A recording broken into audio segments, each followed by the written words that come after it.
8h11, e o Jornal da Manhã recebe agora o presidente Roberto Serquis, da Federação das Indústrias do Estado do Rio Grande do Norte, a FIERN. Ele vai falar sobre as perspectivas para o início do mandato com biênio aí de 2023 até 2027.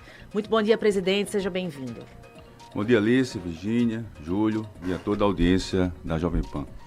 Presidente, muito bem-vindo, muito obrigada por estar conosco nesta manhã para a gente falar um pouco sobre Rio Grande do Norte, desenvolvimento e o papel da Federação das Indústrias. Hoje a gente começou aqui, quando o senhor chegou, o senhor dizia treino é treino, jogo é jogo. Está começando neste início de semana uma gestão que tem à frente o seu comando. O que será a FIERN daqui por diante?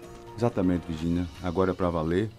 Assumimos a federação, um compromisso com toda a classe industrial do Estado, um planejamento desenhado, uma equipe já escalada, e o meu compromisso é em levar as decisões colegiadas, o eco da indústria.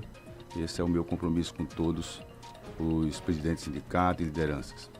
Presidente, o que foi que durante esse período que o senhor, como industrial, como empresário, já está há muito tempo aqui no Rio Grande do Norte, quais foram os maiores entraves que o setor produtivo do Rio Grande do Norte teve durante esses últimos anos, pelo menos durante os últimos 5 anos? Não, a Federação da Indústria, esses 12 anos do comando do presidente Amaro, teve um bom diálogo com o governo do Estado, com a Assembleia, e avançou em vários aspectos, né? A gente sabe que, por exemplo, o novo PROED, a lei do gás, a lei da inovação, da micro e pequena empresa, o PROCERTão, são avanços, né? E a Federação da Indústria, as unidades da Federação da Indústria estão preparadas do ponto de vista de apoio à indústria, né? Os nossos entraves, que o Júlio Antônio, é exatamente essa capacidade do Estado do investimento. O Estado investe por ano menos do que arrecada por mês, do ponto de vista de investimento. Então, tem uma capacidade de investimento frustrada, né? E isso leva a todo um cenário de infraestrutura que não oferece a oportunidade para que as indústrias possam ter uma boa performance. Exemplo, nós não temos um porto, né? O nosso porto ele tem problemas gritantes, né? Nós estamos lutando, inclusive, já em relação a essa questão da cabotagem, mas você tem um porto que não tem defensas na ponte, que não tem uma área de manobra com a drenagem, não tem guincho, não tem guindaste, não tem a Scania, então é um porto que não oferece. Tanto é verdade que a produção do Estado, somente 13% sai pelos portos do Rio Grande do Norte. Então nós estamos oferecendo uma boa parte de recursos para os estados vizinhos, que é o porto de Pecém, porto de Mucuripe, no Ceará, e Suape, aqui em Pernambuco, né? Se você for para o aeroporto, nós sabemos também a realidade, embora hoje exista uma boa perspectiva com a chegada da Zurique, que eu conheço bem lá o trabalho da Zurique em Santa Catarina, no aeroporto de Santa Catarina. Lá em Santa Catarina, a Zurique tem um verdadeiro shopping, é um aeroporto shopping, então ele atrai muitas pessoas, então dá a viabilidade econômica para quem aporta. E tem o nosso problema das estradas. Então, apenas exemplos que dificultam a questão da performance. Nós vivemos hoje no Rio Grande do Norte o nosso patrimônio natural, que é o sol, o vento e o petróleo. A indústria de transformação, ela passa realmente por uma situação que precisa ser vista, né? Nós não conseguimos atrair novos investimentos para o Estado, né? Nós, com pesos e contrapesos, nós mantemos as indústrias aqui com sacrifícios, porque há realmente uma infraestrutura e um ambiente de negócio que precisa ser melhorado. Agora, tendo esse diagnóstico, presidente, o que fazer para tratar? Porque nós estamos convivendo com, por exemplo, com a situação das estradas, que é o nosso principal modal de transporte e de distribuição do que é produzido aqui, estradas que não oferecem nenhum tipo de segurança, conforto e agilidade para se transportar esses produtos. E isso vai deixando o Rio Grande do Norte para trás. Tendo o diagnóstico, o que é que a sua gestão pretende fazer para cobrar essa infraestrutura que ajuda a desenvolver o Estado? Olha, nós temos cobrado já, né? Eu acho que o presidente Amaro já tem feito esse trabalho, ele tem o estilo da conversa, do diálogo, eu também não vou fugir disso. Só que eu vou trazer um trabalho do ponto de vista técnico, eu gosto muito de trabalhar do ponto de vista técnico. Vamos dar uns exemplos do que nós podemos fazer a mais diante desse cenário. Por exemplo, vamos à questão do licenciamento no estado do Rio Grande do Norte. existe realmente no Rio Grande do Norte uma precariedade no tempo de licenciamento, né? Isso em função de quê? O órgão está congestionado. São as licenças ambientais, as licenças que o senhor está ambientais, fazendo referência. Então você tem um congestionamento no licenciamento, as licenças ambientais, e isso compromete, inclusive, os grandes investimentos, né? Agora mesmo nós temos que, com a entrada das empresas menores, diversas empresas que comprou os campos maduros da Petrobras, tem aí mais de 130 milhões de licenças que podem entrar para o Estado, tá? Caso para a renovação desses poços. E são poços que o impacto ambiental já ocorreu, mas o próprio órgão ambiental está congestionado com deficiência de pessoas, de equipe, para poder fazer valer isso. Isso pode ter consequências? Sim, se você não tiver renovação, você tem algumas situações que podem... Então, como é que a gente vai resolver isso, que é o que você me perguntou? Como é que a gente podemos resolver isso? Faz a revisão na legislação 272 de 2004. Essa legislação ela vai dar a oportunidade da gente descentralizar o licenciamento para os municípios. Então, a padaria, o açougue, o pequeno empreendimento, o município passa a licenciar. Claro, vai ter um processo de transição, de preparação desses municípios, de equipe e tal. Mas a gente desafoga isso aí. E o Estado passa a dar, com a equipe que tem, tá, uma atenção para os grandes investimentos. Então, esse a própria autonomia do órgão ambiental. O IDEMA não tem autonomia, o IDEMA é um braço da SEMAR, da Secretaria de Recursos Hídricos. Então, vou dar 2 exemplos aqui com relação à resolução. Eu estive relator em 2018 da resolução de energia fotovoltaica, né? Até hoje não foi aprovada essa resolução. Participei do grupo de trabalho de energia eólica. Faz 1 ano que entregou-se um trabalho belíssimo, toda uma equipe participou, né? Isso aí com Procuradoria do Estado, com o OAB, com o setor produtivo e tal. E nós não conseguimos colocar isso em pauta. Presidente, vou lhe interromper. O que é que está faltando, então, para o governo? Não, então, porque isso é sinônimo de agilidade e de desenvolvimento. Na opinião do senhor, o que é que está faltando? O que eu estou colocando aqui, Virginia, porque no nosso planejamento nós colocamos muito isso. Nós vamos ter um diálogo, mas um diálogo propositivo. Eu estou trazendo aqui propostas já ao vivo. Então nós vamos ter que propor algumas situações que a gente precisa destravar. Essa é uma delas. Isso vai facilitar o desenvolvimento do Estado, sim. Tá? Essa questão da capacidade de investimento do Estado é uma outra situação que a gente precisa rever, né? Nós temos hoje um Estado inchado, que não serve ao contribuinte e nem ao cidadão, não é isso? Um complexo fiscal, uma complexidade fiscal, né, que oferece um vazamento para diversos interesses, e uma economia que está asfixiada e que não dá oportunidade de se investir nas coisas essenciais. Então, esse é um cenário que precisa de compreensão de todos. Não se pode pensar somente...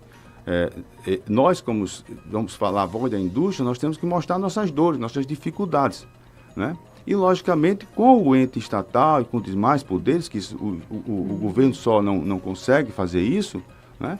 É preciso que a gente avance em consenso, porque o Estado do Rio Grande do Norte realmente perdeu competitividade. O último cenário de índice de competitividade, agora em julho, nós caímos para 23º e a nível de Nordeste somos o penúltimo. Então, isso mostra que nós temos fragilidades que precisam ser enfrentadas. Pois é, presidente. Como é que o senhor avalia o cenário da implantação das PPPs aqui no Rio Grande do Norte? E qual seria o papel da Fiern nesse quesito? A gente está falando de economia, investimentos no Estado, a PPPs como um fator primordial, né, para que isso aconteça. Participei ativamente da construção, juntamente com o Sinduscom, chamamos o Sinduscom, conversamos bastante. Eu que tenho trabalhado nessa área ambiental, então estou com esse domínio de todos esses temas que são importantes para o Estado. A PPP, por exemplo, a parceria público-privada, é uma alternativa em função dessa situação de capacidade de investimento do Estado. Acontece que a PPP precisa caminhar para o lado da regulamentação. Ela está aprovada, ela está sancionada, mas precisa de regulamentação. A partir da regulamentação, ela começa a abrir realmente e para o lado do efeito, do resultado, do reflexo, né? Então, a PPP é uma alternativa. A PPP que está aprovada no Rio Grande do Norte, ela oferece é uma das mais modernas e oferece diferenciais competitivos. Tipo, existe lá na nossa PPP o Manifesto da Iniciativa Privada, que é o MIP. Então, de interesse privado, ou seja, a partir do momento que você identifique alguma área que possa ser investimento, ou seja, na área de saneamento, de porto, de ponte, de uma praça, a iniciativa privada pode identificar e oferecer essa parceria. Então, é um diferencial. Um outro diferencial da PPP atual é que tem duas situações de garantia, né? Diferentemente do que ocorreu aí recentemente com a PPP, que foi bem pontual, que foi a questão da arena, né? Da arena. Você tem uma garantia do Estado e da União. Então, isso favorece demais, né? Então, é realmente um instrumento que pode sim colaborar nesse momento agora, enquanto a gente consegue avançar em outras áreas, porque a PPP não vai ser salvador da pátria, mas é uma alternativa que está aberto. Precisamos, então, avançar para a regulamentação. Presidente, a gente está falando sobre PPP, claro, é algo mais para o futuro, mas algo bem imediato que está em discussão, em voga nesse momento, é a questão do modal do ICMS, a possibilidade que se suba para 20%. O senhor falou sobre competitividade também, e eu queria saber, com relação à Fierne, primeiro, se o senhor pretende abrir esse diálogo também com o governo do Estado para uma modificação nessa alíquota, e qual o posicionamento que o senhor tem com relação a essa possibilidade de subir para 20%. Diálogo sempre. Eu acho que o diálogo é da maior das leis. Com relação à questão de manter os 20%. Vejam, vamos olhar no retrovisor. Esse sinal amarelo está aceso desde o governo de Rosalba. Desde o governo de Rosalba. Vejamos que lá no governo de Rosalba, ela já, para poder terminar o governo dela minimamente organizado na relação às finanças, conseguiu uma fração da Previdência, do Fundo da Previdência. Vem o governo de Robson. Robson aumenta de 17% para 18% a alíquota. Resolveu o problema do Estado? Não. Sacou quase 1 bilhão. Entre Rosalba, quase 1 bilhão. Do Fundo Previdenciário. E ficou com 3,5 folhas, que a governadora a Fátima assumiu, né? E agora sim, vamos aumentar em 2022, se aceita esse sacrifício, né? E não resolveu. Existia um déficit, na época, quando apontava-se a necessidade de ir para 20%, de 500 milhões, por conta da lei federal, que baixou as alíquotas referente a combustíveis e telecomunicações. Energia, telecomunicações. 500 milhões. Se houvesse a compensação, o Estado recuaria. Caso não, manteria até dezembro. Como não houve uma compensação total, como o Estado pretendia, que era os 500 milhões, houve apenas de 277 milhões, o Estado manteve 20%. O Estado arrecadou de abril, e são dados oficiais, até agosto, 475 milhões. Portanto, os 500 milhões, que foi o motivo, ele foi sanado. Não existe mais. Não estamos falando nem dos 277 milhões. Tá? Se você analisar que nós vamos ter ainda setembro, outubro, novembro e dezembro para apurar, a gente imagina que o problema que foi a justificativa foi superado. Até então, porque tem já uma nova alíquota para os combustíveis, né? Uma alíquota única. Então, assim, há uma preocupação da nossa parte, a gente precisa ampliar esse debate, precisamos, inclusive, avaliar. Eu fui fazer uma análise, nos últimos 13 anos, nós tivemos 11 refis, nos 13 anos, 11 refis de diversas naturezas de acerto. Ou seja, são sinais, são indicadores que nós temos uma situação fragilizada do ponto de vista de empreendedorismo. Isso fragiliza.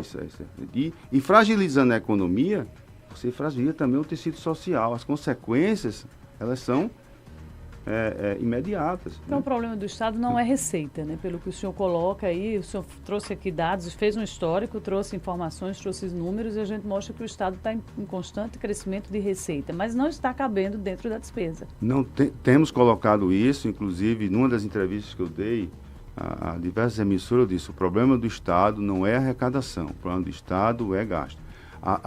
O gasto no Estado aumentou de 2018 para cá, Estou falando de 2018. Eu não quero entrar na questão de política, de governo A, B ou C. Estou mostrando um cenário do estado do Rio Grande do Norte, onde todos nós precisamos nos unir para resolver. Nós aumentamos despesa em 84%. E o investimento hoje caiu em menos 45%. São dados.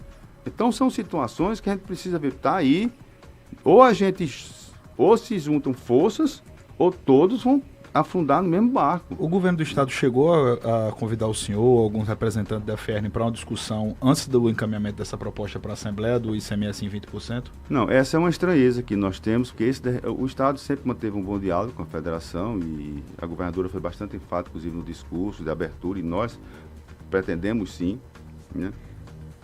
Mas nesse caso específico nós não conversamos ainda. Mas devemos sim ter esse bom debate, esse debate respeitoso e propositivo, que vai ser sempre a minha linha, meu comportamento. Mas pelo que está posto, a federação concorda ou não com esse percentual? Não concorda, não concorda, porque nós passamos, diferentemente com os demais estados, com 18%. Isso sacrificou bastante a indústria de transformação no estado. Tá? Nós não temos a infraestrutura. Se você disser, não, mas agora todos os estados vão para 20. Pois é, esse é um dos argumentos que o governo usa. Se todos os estados vão para 20, e se nós não temos a mesma estrutura que tem os outros estados, nós não estamos nem falando o ano que nós passamos no sacrifício. É que nós não temos diferencial. Você imagina, por exemplo, eu conversando com o setor salineiro. Eu conversei muito, eu converso muito com os líderes, eu gosto desse corredor, de bater esse papo, porque é aí onde eu vou entender cada setor. Né? Então, por exemplo, o setor salineiro, nós temos aqui no estado, eles saem toda a produção refinada por PECEM. A mesma coisa a fruticultura. Tá? Aí o que é que eles falam? Roberto, nós estamos levando recursos lá para PECEM. Quando a gente sai com as carretas, tudo aquilo abastece no Ceará.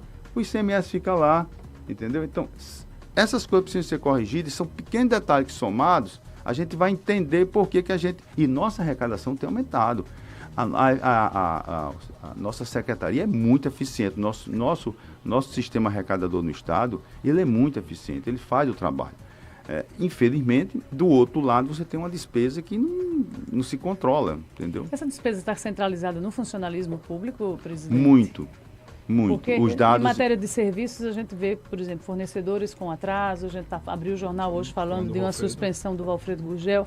Quer dizer, a centralização hoje da despesa, o senhor acha que o que pesa hoje é o funcionalismo? Sem dúvida. Sem dúvida, a despesa com o pessoal é a maior do Estado. Né? E isso precisa ser revisto. Né? Isso que os senhores vão defender nessa discussão. Tem uma reunião marcada para segunda-feira. O que nós defendemos é que eu defendo o seguinte: a indústria é produtora do progresso, mas ela precisa ter as condições da gente realmente crescer a parte econômica. Não existe desenvolvimento social sem desenvolvimento econômico.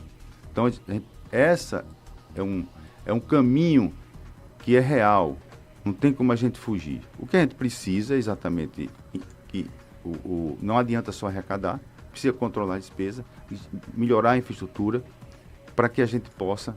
mas para aumentar a infraestrutura nós precisamos desse sacrifício de 20%.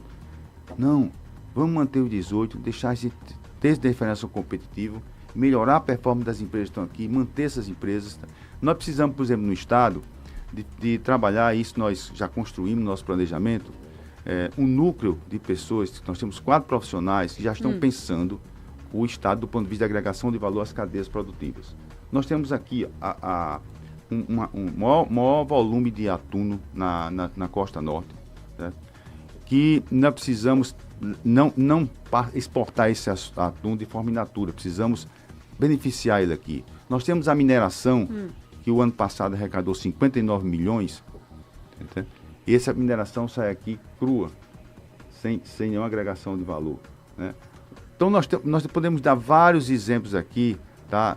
Do sal, nosso sal que abastece o Brasil, 15% é que é refinado. O sal sai daqui e volta para cá bonitinho, embalado, tal e tal. Então, nós precisamos fazer isso aqui. É esse fortalecimento do setor, dos sindicatos e a atração de indústrias para o mercado que está o foco da sua gestão, não é? É uma das vanguardas, é uma das vanguardas.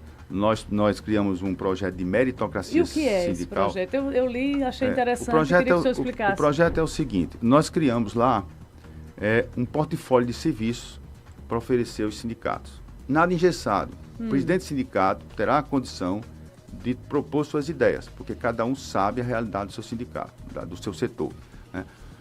Do outro lado, nós criamos um fundo para financiar essas demandas, tá? Que não é dinheiro na conta do sindicato, mas na hora que o projeto ele apresentar a prioridade, esse recurso vai bancar isso.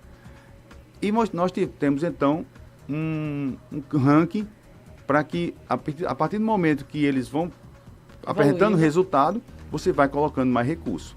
Então, você, por exemplo, renovou a liderança sindical, aumentou a base sindical, usou o serviço do Senai, usou o serviço do SESC. Vai pontuando e ele vai recebendo mais recursos e vai evoluindo. Então, nós estamos oferecendo esse projeto e não só oferecendo o projeto do ponto de vista de cartorial. Ele tem uma estrutura por trás. Eu espero até o dia 1º, a primeira reunião de diretoria, inaugurar o cowork.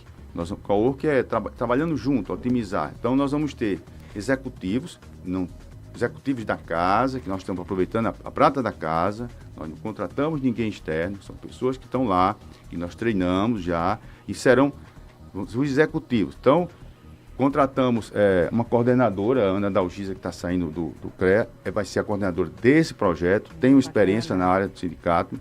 Então, ela vai receber os presidentes de sindicatos, receber a demanda, passar para o executivo, acompanhar e a gente buscar, então, fazer o desenvolvimento industrial, o fortalecimento dos sindicatos. Nós precisamos atrair novas indústrias para dentro da casa da indústria. E você só atrai se você gerar benefício, não tem a menor dúvida. Então, esse projeto, ele está bem montado, bem trabalhado, a equipe está direcionada para que a gente possa dar um apoio. E mais, não é só, tem outros setores que precisam ir para a casa da indústria.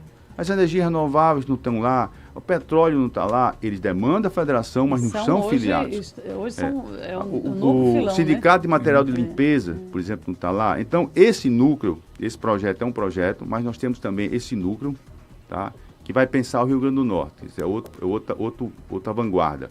E esse pessoal está pensando na agregação de valor e projetos estruturantes. Então, assim, esse é uma das vanguardas.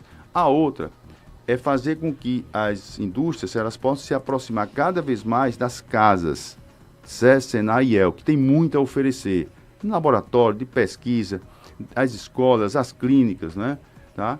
E a terceira linha é a questão do relacionamento institucional, que é isso que a gente comentou no começo, do ponto de vista propositivo. Você tem um debate propositivo. Casas legislativas, tá? Né? Aproximação. Uma outra situação que a gente está bem focado é trazer o jovem para dentro da casa da indústria. A renovação. Trazer o jovem. Nós vamos ter lá eu estou falando coisas que já estão, digamos assim, já com recurso. Né? Esse segundo andar vai ser o cowork. Na parte terra, essa aí vai demorar um pouco mais, porque é uma obra maior, onde é a garagem hoje dos carros, quem conhece a Fierne, vai ser lá o Mais RN. Né? E lá à entrada nós vamos ter uma arena para que os jovens frequentem a federação. Logicamente motivado por toda uma pauta que possa atrair os jovens e a gente faça essa movimentação do jovem. É uma coisa que eu tenho muito desde 1990, quando o Papa João Paulo esteve aqui, que ele dizia, une as pontas que o meu funciona. Então você unindo o jovem com os mais idosos, mais experientes, né? Então a gente consegue, com as lições, consegue fazer com que o meio funcione melhor. Então esse é o nosso caminho. Tá? Presidente, como é que o senhor avalia a proposta do governo do Rio Grande do Norte para a taxação da água bruta, sabendo dos impactos que essa proposta causa, principalmente no setor agropecuário? Outro ponto aí do setor produtivo, né? Liz, que está em discussão. Participei ativamente também disso. Eu estava na frente, o presidente Amaro me incumbiu dessa tarefa. E isso é um sacrifício. O setor produtivo entendeu e fez um consenso com o governo do Estado. E como? Levando informações técnicas. Foi feito um estudo e esse estudo mostra que a indústria do Estado ainda está em fase de recuperação. e que somente em 2025 ela começa a subir, em recuperação em relação a tudo que nós já passamos, de pandemia, de guerra que influenciou muito, a guerra da Ucrânia com a Rússia influenciou muito. Teve produtos aqui que quase que faltam na prateleira, produto no chão de fábrica. Então, essas consequências nós ainda estamos recebendo os reflexos disso aí. Então, assim, a água bruta, nós negociamos, chegamos a um consenso com a SEMAR, ou seja, através do diálogo, mostrando tecnicamente, a gente disse, olha, vamos para aqui, e realmente houve um bom entendimento. Então, mas é um sacrifício que se assumiu e é mais um peso que nós vamos ter lá na frente. Ou seja, se você está falando porque essa arrecadação da água bruta, ela é específica para a área de recurso hídrico, ela tem um direcionamento. Embora, fazendo uma ressalva, as secretarias precisam ter o seu orçamento próprio, advindo do próprio imposto que é arrecadado. E essa negociação é geral para todos os segmentos que usam a água bruta ou específica para algum? O setor industrial negociou, tá certo? Mas aí o setor da agricultura também fez a sua parte, o comércio, né? Todos compreenderam que era essa realidade e se fez então esse acerto com relação à água bruta. Isso está aguardando só o finalmente, né? As propostas estão lá na secretaria, mas há já um entendimento verbal, né, nesse sentido, então nós estamos só aguardando finalmente. Presidente, para a gente concluir aqui a nossa primeira conversa, né, porque o senhor está começando a gestão agora, vem aí um momento bem importante aqui que é a fase do planejamento para o ano que vem, que é a discussão das emendas parlamentares. A federação pretende atuar junto a deputados e senadores para pleitear algum tipo de emenda que ajude nesses projetos que o senhor elencou? Olha, no nosso planejamento contempla, e nós conversamos já com o presidente Ezequiel, um chamado COAL, Coordenação de Assunto Legislativo. O que é isso? É uma busca de relacionamento com o poder legislativo. Tá? Então, nós vamos sim ter essa conversa. O presidente Ezequiel teve uma boa receptividade, claro que ele pediu para que a gente apresentasse um plano de comunicação. Esse plano de comunicação está pronto, nós vamos agendar e conversar com ele exatamente que o objetivo maior dessa ideia é buscar realmente uma aproximação com o legislativo para que a indústria possa acompanhar as agendas que tem interesse da indústria e oferecer argumentos, oferecer informação. Nós temos o Mais RN, que é um núcleo super interessante do ponto de vista de propositivo, e de ideias e de dados, né? Então, o Mais RN tem mais de 45 termos de cooperação com diversos órgãos. Isso favorece muito esse intercâmbio de informação e conhecimento. E a gente sabe que intercâmbio de conhecimento amplo, né? Facilita muito. Então, é oferecer, né, essa colaboração, tá? E o parlamentar, evidentemente, cada um tem a sua decisão, de acordo com a reflexão que faz, com a ideia. Então, é mais do ponto de vista da gente chegar próximo e ter também o mesmo diálogo, assim como pretendemos ter com todas as instituições. E isso é um terceiro eixo do nosso planejamento. Muito bem. Presidente da FIERN, Roberto Serquis, muito obrigada pelos esclarecimentos. A gente deseja todo sucesso nesse novo pleito que se inicia agora, né, até 2027. Obrigado, sucesso, presidente. Que Deus nos abençoe. Muito bem, 8h39. Repita. 8h39, na segunda-feira tem a coluna dele, Alex Medeiros, dizendo tudo.